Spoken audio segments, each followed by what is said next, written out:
I thought my family upbringing had offered an excellent way of life, especially because I consider myself mentally satisfied and physically. As a young man, I lived the life of an ordinary American who had a hedonistic lifestyle. He liked music, festive atmospheres, women, sports, travel, ethnic foods, and foreign languages. I've come to a point, however, in which I felt spiritually bankrupt and asked myself, what now? I thought, life has to be more than that. This perception was the impetus that led me to seek the truth through different paths. I assumed that the reason I didn't feel fulfilled spiritually it had to do with my lifestyle in America, usually linked to instant gratification and impulsive behavior. As a result, I speculated that the answer might lie in finding a better place. Like this, I started looking for that perfect place. After traveling to several destinations, I discovered that I was not looking for a perfect location, but a culture with the most appropriate approach to life. When I found what I considered it to be the most attractive culture, I recognized that it still had flaws. I concluded that we should learn about the different ways of living and then select the best of these practices. That may be what put me in a journey to seek the truth. Unable to actually implement the life of a citizen overall, I chose to read materials on metaphysics because the esoteric things in the life has always intrigued me. I quickly learned that everything works according to universal laws that can be used for their own benefit.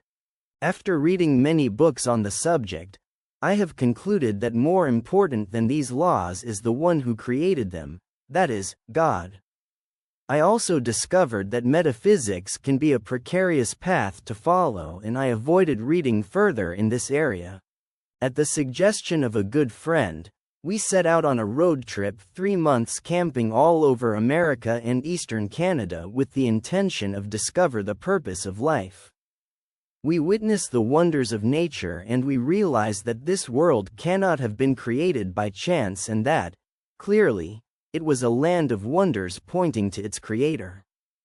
Thus, this trip reinforced my belief in God. After returning home, I felt distressed by the busy city life and turned to meditation to find relief. I was able to achieve inner peace through meditation techniques. However, this feeling peaceful was only temporary, and as soon as I got up, I could take that feeling with me. Be consistent with meditation if it made it a formidable task, and slowly I began to lose interest. I thought the truth might lie in self-improvement. Thus, I became a voracious reader of motivational materials and watched related seminars. In addition, he tried to live up to the slogan of the American Army in TV commercials, "Be all you can be," walking over hot coals, parachuting, and practicing martial arts. Due to my reading and challenging explorations, I gained a sense of self-confidence, but in fact he had not yet discovered the truth. Soon after, I read many books about various philosophies. I found many interesting concepts and practices, and, even thus, there was no particular philosophy with which I could agree totally. Thus, I chose to consolidate what I thought was the wisest among these doctrines. It became a kind of a la carte religion that emphasized especially good moral behavior. Finally, I concluded that good morality it was good, but not good enough to solve the puzzle of the purpose of the life, which was more of a spiritual approach to life. Soon after, I got a job in a Muslim country where he had enough free time to read and reflect on life. While I continued my search for the truth, I found a recommendation in a book concerning the need for sincere repentance to God. I went on and felt remorse for all the people I had harmed in my life, to the point of tears start rolling down my face. A few days later, I had a conversation with some friends Muslims. I mentioned that I was used to having a lot more freedom in the America than the one that was present in their country. One person said, "Well, it depends on what you mean by freedom. In your part of the world, not it matters how much parents teach morality to their children at home, as soon as they leave, they usually find society in contradiction with that morality. On the other hand, in most Muslim countries, the morals taught children at home are very similar to what they find outside the home. So who really has freedom? From this analogy, I inferred that the guidelines and Islamic restrictions partially sanctioning human behavior are not to restrict human freedom, but serve to define and dignify human freedom.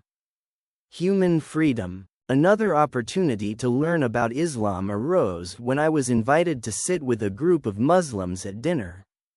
After to mention to the group that he had lived in Las Vegas, Nevada, before coming to in the Middle East, a Muslim from America said, "You need to make sure that you die as a good Muslim." I immediately asked him to explain what meant. He said, "If you die as a non-Muslim, it is like playing roulette, putting all your chips, your whole life, including your actions and your particular belief in God, in just one number, hoping that perhaps by the God's mercy will enter paradise on the day of judgment. But if you die as a good Muslim is like spreading your chips all over the roulette wheel so that all numbers are covered, and regardless of which number falls on the ball, you're safe." In other words, living and dying as good Muslim is the best guarantee that he will not go to hell, and, at the same time, it is the best investment that will go to paradise. As a former resident of Las Vegas, I was able to establish the relationship of this touching example with the game of roulette.